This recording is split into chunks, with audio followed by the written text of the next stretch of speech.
Welcome to the Loaded Goat. I'm Aaron. I'm Chris. Today we're doing Divorce Mountain Style. Similar to everybody who's listening to this, I came into this episode with very low expectations, and I had a rising joy come out of the end of it. And so I hope our listeners feel the same. Why did you come into this episode with low expectations? Listen to the name, the title of it, Divorce Mountain Style. It started out pretty hokey, a lot of kind of like over-the-top physical comedy that really brought itself around.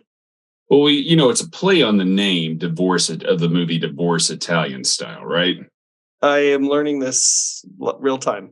Okay, all right. Well, that's what it is, which was a movie in the early 60s and considered to be one of the New York Times 1,000 greatest movies. Oh, interesting. Yeah. Does it have Steve Buscemi in it? No.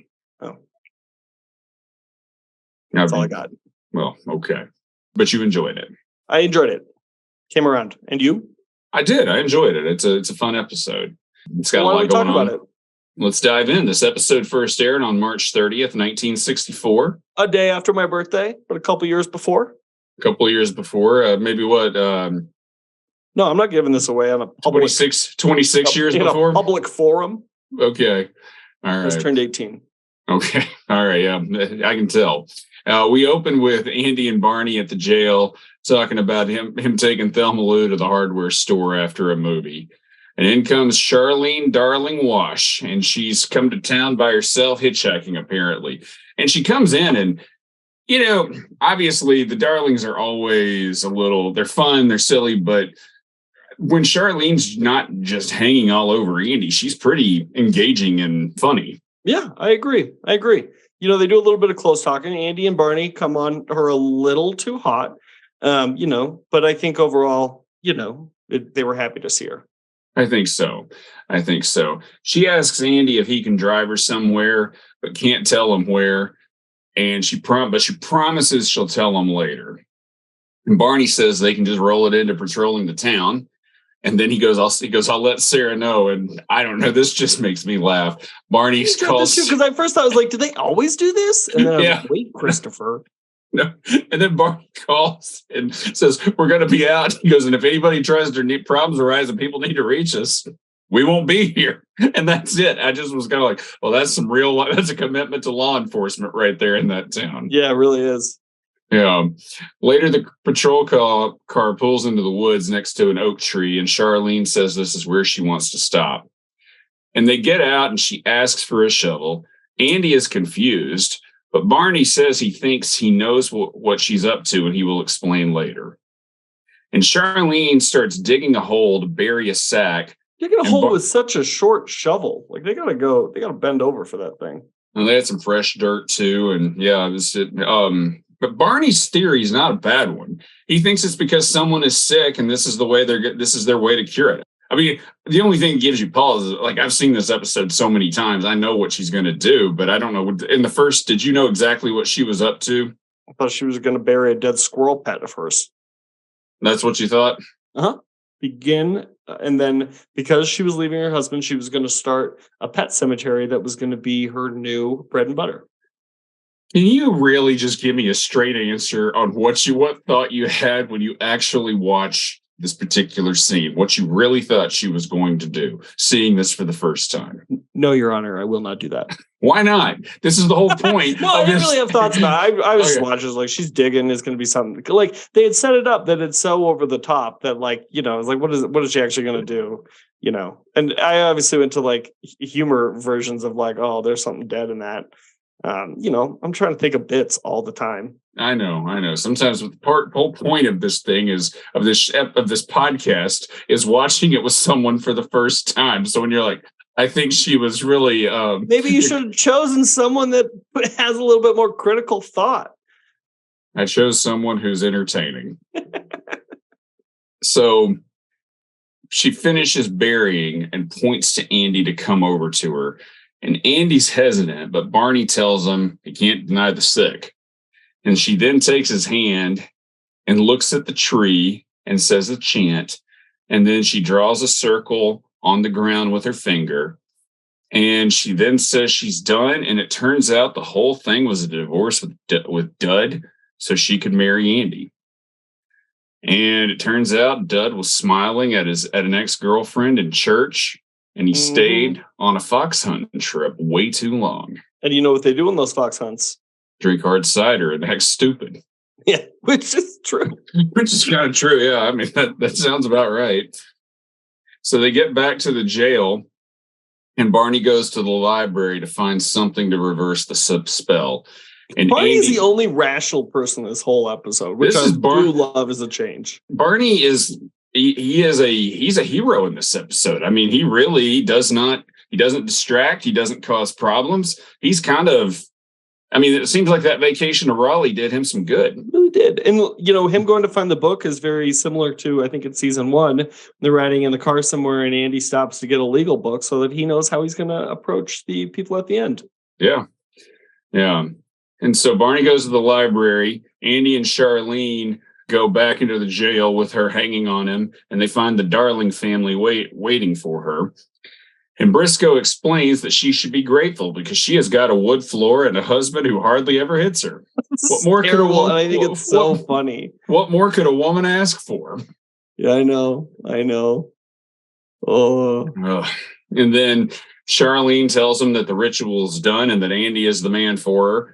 Briscoe accuses Andy of always pining for Charlene, and Andy insists that she just makes him nervous, and that's why he's always acts the way he does around her. Sucks in that gut because he's always worried. Yeah. I like this. Like, I'm not flexing my abs. I'm just sick to my stomach, trying not to throw up when I'm around you. And nevertheless, Briscoe's happy to welcome his new son-in-law at the next full moon. A process is a process. A process is a process. And Barney later comes in with a book that has an antidote for the divorce proceedings. Very easy one. And the book actually itself was based on a real book called North Carolina Folklore, Popular Beliefs and Superstitions. But all Barney and Andy have to do is dig up the sack, and that's it. And Andy says he's not going to do that because that would mean he believes in this nonsense. And in comes Dud, calling Andy a homewrecker and wanting to fight. And obviously, I assume you recognize him. I did. Well, this is so shticky. Yeah. I mean, he's played by Bob Denver, and I thought this was some funny physical comedy, you know, with Bob Denver just, you know, carrying on. Hoke Hal had played Dud previously, and he said they'd switched him out to give some primetime exposure to Bob Denver because they were going to premiere Gilligan's Island the following season. Got it. Okay. Yeah, you know what I didn't enjoy with it is it felt too much like Ernest T. Bass, like the way that he was behaving, hunched over, all that stuff. Yeah, and I mean, in Dud in the previous, and I think I can't remember if it's 1 or 2. I think it's 1. Actually, I'm sorry, it's 2. 2 previous episodes. Dud just seems like a more with it version of the Darling brothers. He's just kind of like, He's not like jumping around and wiry and wanting to fight. Yeah, correct. And a more with it than the Darling brothers is a very low bar. I mean, the Darling brothers are with it when they've got an instrument in front of them. Otherwise, they... That one, he just sits and leans his head, to which my wife said to me, "Hey, he looks like you when you talk to people at restaurants." What do you look like when you talk? What do you look like when you talk to people at restaurants? She claims that it's very clear when I'm done talking to someone and I get bored. Well, I could see that. Yeah, I mean, next time you say I want to check out of this conversation, picture one of those Darling brothers sitting in his cabin and be like, "I don't want to be like this." I do want to be like that. I'm fine with it. Okay, all right. Well, it's your life, your marriage, your friends. Andy tosses Dud out of the jail, and Dud lays out more threats. And Andy sits down, and Barney says, "Shall we get the shovel?" I mean, again, Barney kind of really, moving this forward. So we dissolved in them at the tree, getting ready to dig it up. And Andy starts to dig and tosses the dirt, and the dirt is tossed back. And Andy thinks it's Barney playing around, but no, it's the Darlings with guns, holding him up, saying he can't do this. And Charlene runs up and starts kissing on him. And Briscoe says, everybody look away. And even Barney looks away out of respect as we go to commercial. I love it. Yeah. So this episode was produced by Pod Machine. They do great podcasts at a great rate.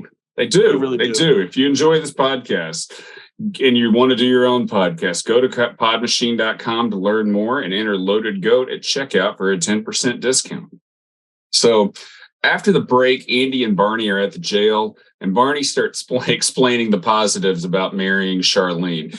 Okay, she's real pretty. She's got a voice. She's got a good singing voice. She could be a really good cook.